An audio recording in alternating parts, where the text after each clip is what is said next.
Destiny. Part 1. Prologue. In the land of Chimeria, a world like ours, but imbued with a heightened sense of magic and mystery, everything is on the verge of irrevocable change. Allegiances shift as a rare celestial alignment, known only to a few elite souls, draws near. The concatenation of lands gathers strength, drawing in independent nations, while the Western territories strive to unite under a single banner. Yet, gods and men do not always share the same vision.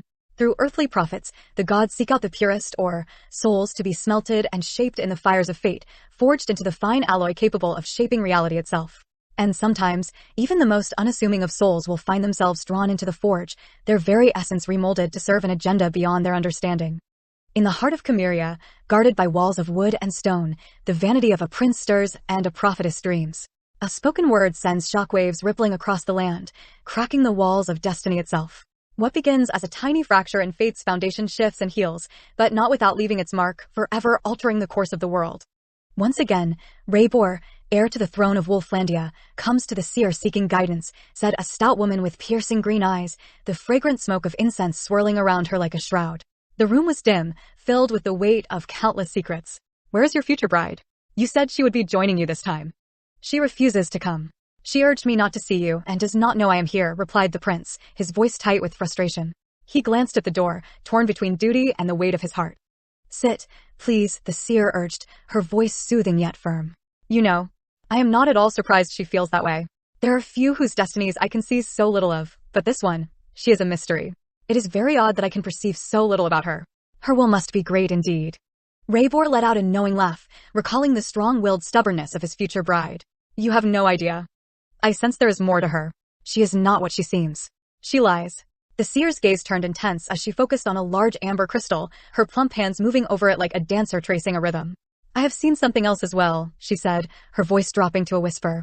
What have you seen? He asked, dread creeping into his heart. She will betray you. She will fall in love with another, a man from the lands to the east, she revealed, her eyes widening with the weight of her words. A surge of rage coursed through the prince. What? She will go to the east? To Atlantia? No, this man will come from the east, to the walled city, she replied, gesturing with her hands.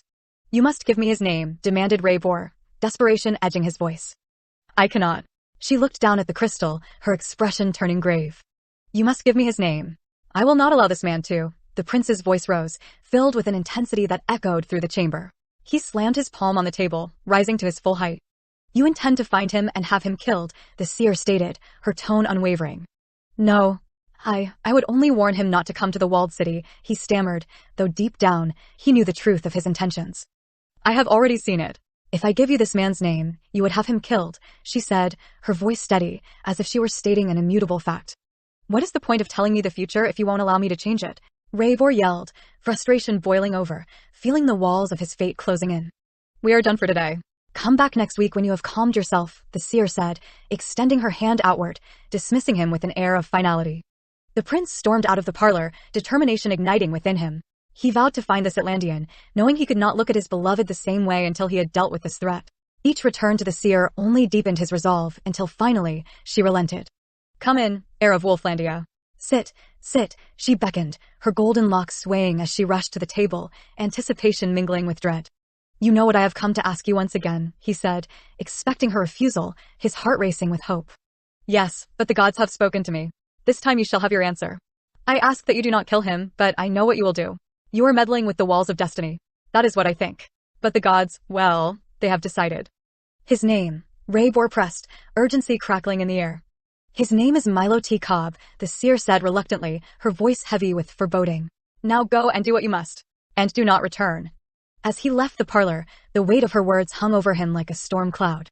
In the shadow of national upheaval, Raybor felt the first stirrings of a fate that would entwine him with forces far beyond his control, forces that could reshape not just his life, but the very fabric of Chimeria itself. As Raybor made his way through the shadowed streets, the weight of the seer's words pressed against him, the echo of her warning fading into the distance. The walls of destiny had been cracked, and now the gods themselves would watch as men, driven by vanity and desperation, sought to shape the future. Yet the gods could not see all. Their vision, like the prince's, was clouded by pride and passion. In the heart of Chimeria, in the shadow of shifting allegiances and celestial forces, the true battle for fate was just beginning, and the forge had already begun to heat.